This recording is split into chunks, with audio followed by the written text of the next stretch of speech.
Dang it, I didn't think this all the way through. How am I supposed to start a new series if I can't think of what to play or watch?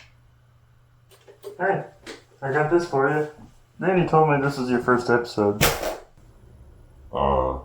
Thanks. I am Gideon Wolfgang William Wilson Gibsonton, but most call me Git. Alright, thanks, British bad word Git. No problem, guy. Have fun now.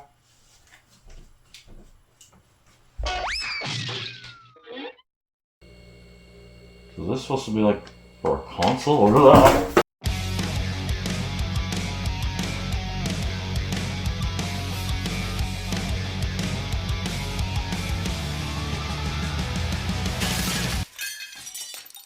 Hello there, dear viewers. Welcome to the very first episode of That One Guy Show.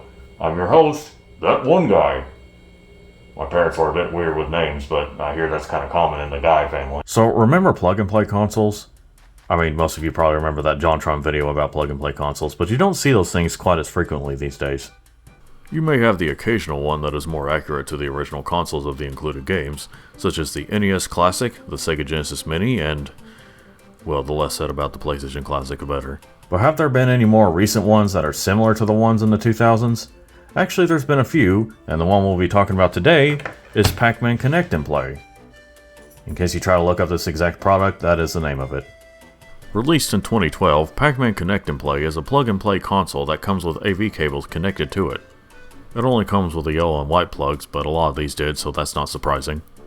This one comes with 12 games altogether, most of which we've seen many times, but there are a couple of games on here that are a little unique to this system. But do these games justify the price for this thing? Well, let's play it and find out, shall we? It's pretty quick to get to the main menu, but that's to be expected with something like this. It's simple, but still has some charm to it. However, soon after starting, there is an obvious problem. This might get annoying to some. The input also isn't the greatest, so that can cause some problems, but mostly for purists out there with good muscle memory. But now, let's take a look at the games. As you can expect, some of these are Pac-Man games, but there are others too. Let's start with the original Pac-Man. If you haven't played the original Pac-Man, you've probably at least seen and or heard of Pac-Man. If you haven't, you're not alive yet. Do I even need to explain this game to you? Well, I'm gonna do it anyway. Use this piece of cheese to eat small dots, big dots, and food. Eat all dots and you've got an eating problem beating the level. You will have to watch out for these ghosts though, who are all unique in a way that hardly anyone pays attention to. All most of us know is to get the heck away from them. That is, unless you eat the big dots, then the ghosts turn blue temporarily and then you can eat them. They come back, but they're temporarily just eyes until they do. And while I didn't do it for this recording, there is a cutscene that plays after beating the second level. There are a few cutscenes here and there after beating certain levels, and of course there's no official ending to this game as it is an endless arcade game. There, I explained the game to the nearly 0 people who didn't know how this game plays. However, there is something different about this version. Use this controller to play. And there is a bit of a problem with that slight input lag or whatever the problem is. Again, it'll mostly affect the purists, but some may see it as something seems off. It doesn't help that there's not really a comfortable way to hold this controller. I mean, I get that they wanted to make it look like a pixelated Pac-Man, but there's just no real comfort to it. Despite that though, you do eventually get used to it. There's just better options out there in terms of comfort. And that is really the only problem I can think of. Otherwise, the game feels fine. If you want Pac-Man, this plays like Pac-Man. Now that that's done, let's look at Super Pac-Man. The game controls like regular Pac-Man, and the goal is mostly the same, but it's done in a different way here. This time you have to eat these keys that unlock these gates so you can eat the food and big dots inside. The ghosts return, but of course you can still eat them after eating the big dots. One of the big new power-ups is Super Pac-Man, which makes Pac-Man big and the ghosts stretched. In this form, you can run right through the ghosts and break the gates without the keys. You also have these stars in the middle where if you eat it at the right time where it matches the food item in the other square, you get bonus points. And this is another one that has cutscenes after certain levels.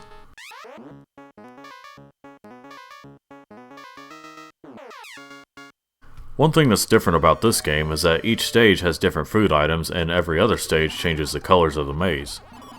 There are also these bonus stages where you can get extra points if you eat all the food and pellets before the time runs out. So this game is a nice change up from the first Pac-Man while still feeling familiar with the controls. How is it compared to the original Pac-Man? Well, I'd say that's up to you to decide. As for playing it on here, it's about the same as playing the first one on here. This input lag is a problem for each and every game on here, just getting that out of the way so I don't sound much like a broken record. Moving on to the next game, we have Pac-N-Pal. This one was originally released in 1983 in Japan, but wasn't officially released in North America until 2007 via Namco Museum Remix for Wii. Now, that's from what I've read. I could be dumb and got some details wrong, which is entirely possible with the dumb part. But whenever it was first released here, this was the first plug-and-play console to have this game in the US of A. Now, enough babbling, let's take a look at it. Well, where do I start? This is basically a sequel to Super Pac-Man. If you're wondering who the pal is, it's this little green lady here named Myru or Mill. She helps you get the items you need to progress through the levels. If you want those extra points, you'll have to get them before Myru Mill takes them back to the center. Look, she is helping, she's just a little bit confused. God bless her. This game also has gates, but now you unlock them with these cards. Each card matches with what item is in these gated areas. Some items give you power-ups, which are mainly new ones. Some items come from other games, such as Galaxian and Rally X. This one controls pretty much the same as the previous two, but this one plays more like Super than the original. This is also a very quiet game. Like, the music is quiet, by the way there's background music in the levels now. And all the sound effects are quiet for the most part. It's kind of relaxing. Maybe too relaxing. Feels like something sinister might happen while this plays.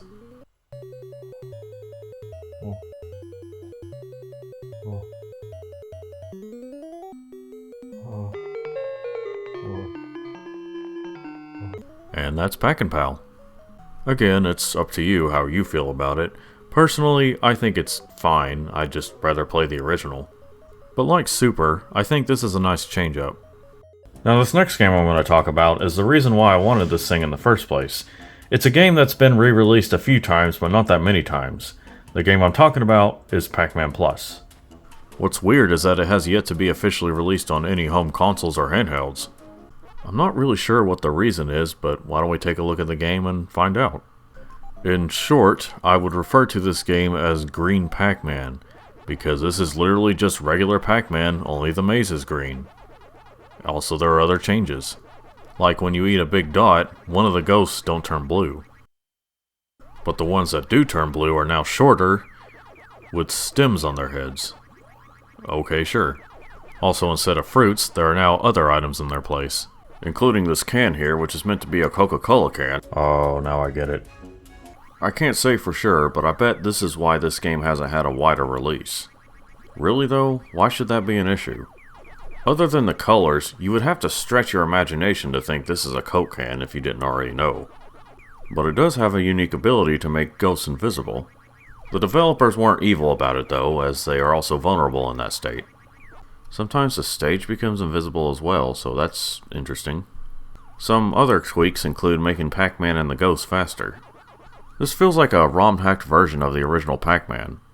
Maybe that's basically what it was, but it's another nice change-up, albeit a small change-up compared to other games. I'll explain later why, for some, this might be the best way to play this game. Now as for the next game, it's not really another game.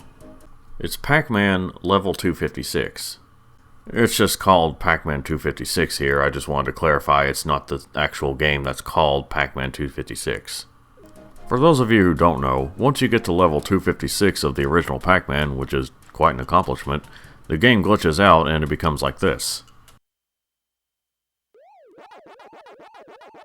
Now when you start this game out, you start at level 255, I guess. But once you clear it, you get to the infamous level 256. Now this level is impossible to beat, so I imagine they included it here for kicks and giggles, or maybe for historical purposes, I have no idea. Why they didn't include this as some sort of bonus feature, or maybe have another game in its place, I have no idea. But it is kinda cool to see it here. And that's it for the Pac-Man games. Thanks for joining me today for my very first... Crap, there's other games, aren't there? Yeah, like I said earlier, in addition to some Pac-Man games, there are also other Namco games. I mean, I didn't say it exactly like that, but I was just clarifying that this is a waste of time, me clarifying it. The next game is Mappy. It's a game where you use a mouse cop to gather up stolen goods from these cats. You do this by bouncing on trampolines and going through doors. Some doors can push some of the cats back. Of course, you lose a life if a cat touches you when you're not on a trampoline. Sometimes you have these bonus levels where you collect these things while bouncing on trampolines. Though if you bounce on them too much, they'll disappear and the bonus round ends whenever you fall. And that's Mappy. It's not the best old Namco game, but it's still fun. The next one is New Rally X. If you're wondering, it's basically an improved version of the original Rally X. Almost feels weird that the original isn't also here, but I suppose if you had to choose one, New is the better choice. You're a blue car and you have to collect flags while avoiding enemy red cars. There are also power-ups and certain flags that will give you extra points. Since the flags are spread out, you do have a map on the side to see where you are and where they're at. Later levels have more hazards and the red cars get a little more aggressive. So this is almost like a car-based Pac-Man in some ways. It can be quite fun and is a good addition to this collection. Up next is Bosconian. This is like a mix between Galaga and New Rally X, but much more open and freer. You have to find and destroy enemy bases while avoiding missiles and other things. It's really cool how they thought to have you shoot from both the front and the back of your ship. This game is fun and had some advanced features, such as voice acting. Look, voice acting in a video game was a big deal in the early 80s. It can feel a bit awkward to control even with a better controller, but you get used to it. This is pretty much open level Galaga. Speaking of which, the next game is Xevious.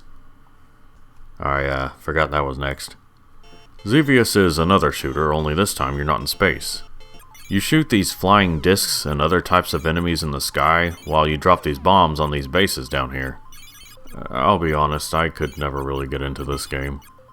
Not quite sure what it is, but I just don't enjoy it like I do other ship shooters. I mean, the gameplay works and the graphics and sounds are nice, but I just don't have as much fun with this one. But for those of you who do like this game, it is here. The next game is Dig Dug. Dig Dug Dung Dug the Dig... Anyway. You dig through dirt and try to hook up your pump to these enemies and inflate them until they explode. It might be hard to explain this to someone who doesn't know this game and convince them it's appropriate for all ages. But hey, Danny has a friend who knows this game pretty well. Ain't that right, Allie? You can also crush enemies with rocks if you can dig at the right places at the right time. One unique thing about the music is that it only plays when you move. Once you get all but one enemy, the last enemy tries to run or float away. Dig's psychopath Doug has to chase them before they do. But even if they get away, you still complete the level and move on to the next. I just wanna scream! I like this game. I like Dig Dug 2 a little bit more, but this one is also fun. And as Allison would say, I want some pie. And I couldn't agree more. The next game is actually Galaga this time. While not quite on the same level of recognizable games as Pac-Man, Galaga is one of the most recognizable Namco games. So I probably don't have to explain this one as much either. But I'm going to anyway. Galaga is a space shooter which you pilot a ship and try to shoot all the enemies to complete a level. Surprise, surprise. It never really occurred to me in my younger years that these ships are supposed to look like bugs. I can't tell you the exact patterns, but each ship does have unique patterns to how they move. You can shoot as many times as you like, but if you land more hits than misses, you get extra points. These ships up here can come down and take one of your ships, thus taking a life. But if you can destroy it correctly, your ship comes back to you, attaches to the other ship, and now you've got double the power! So if you know what to do and you have enough lives, you can upgrade your ship. Of course, you only have one hit point, and this only upgrades it to 2 hit points, and if you get hit, you're back down to 1 ship. This game is pretty fun, and while there were many space shooters back in the day, this one does stand out, at least a little bit. And on to the last game on the list. The beginning of the end. Oh wait, no, it's the other way around.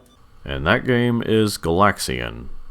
This feels like a prototype Galaga, which makes sense. This predated Galaga, and even Pac-Man for that matter. This is also one that I also couldn't really get into all that much. Unlike Galaga, you can only fire one missile at a time, and you have to wait until it either hits an enemy or goes off screen before you can fire again.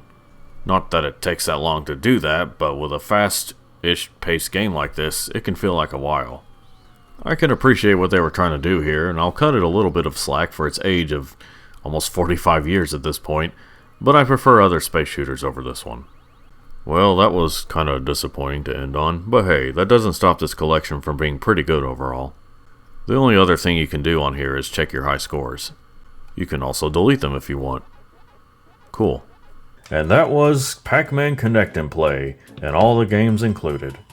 This is a pretty decent collection of games, but most of them have been re-released so many times, and while Pac-Man Plus hasn't been released that many times, it has been re-released a few times, including on some better options to play it.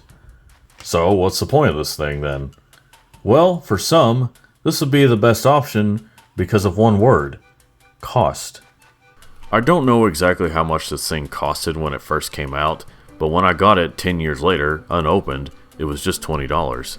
That's a good deal for something like this. There are arcade 1-up machines that have these games, including Pac-Man Plus, and they look and play better on those, but those can cost a few $100s. There are also plenty of Namco Museum games on different platforms that also have these games, except Pac-Man Plus, as I've mentioned. And you can usually find them for cheaper or around the same price as this thing, and they usually come with more games. But while there's a lot of people who hold on to these game systems, there are those who don't actually have them. And those who don't have them may not want to go out and buy the right systems to play these games. I mean, a lot of these games are still getting released on platforms today, so you have plenty of options, but still. These are very specific situations. But if you want to play these games at home but don't want to buy the right systems or spend hundreds of dollars on arcade machines, and you've got the right TVs and you have AA batteries, then this might be for you. There are many options, I get it, but this one is good for certain situations. As for others, well, it might be a decent collector's item. Pixelated Pac-Man with a stick and 2 buttons on it might look good somewhere. This thing isn't going to be for everybody, but then again, not every single game is going to be for every single person. That's something that most people of the internet, including myself, often forget. So if you're curious enough about this thing to get it, it shouldn't set you back too much, depending on your budget. Or you could shell out more money and get the gold version. It's literally just the same thing, but it's gold on the outside. I appreciate you all for watching my very first TOGS video. As for the way I'm going to end this, I have no idea. So, waka waka, I guess. Thanks for watching. If you enjoyed this video, be sure to leave a like and subscribe for more videos in the future. Leave a comment and let me know what you think of what was talked about today. Until next time, thank you for watching and have a good day or night.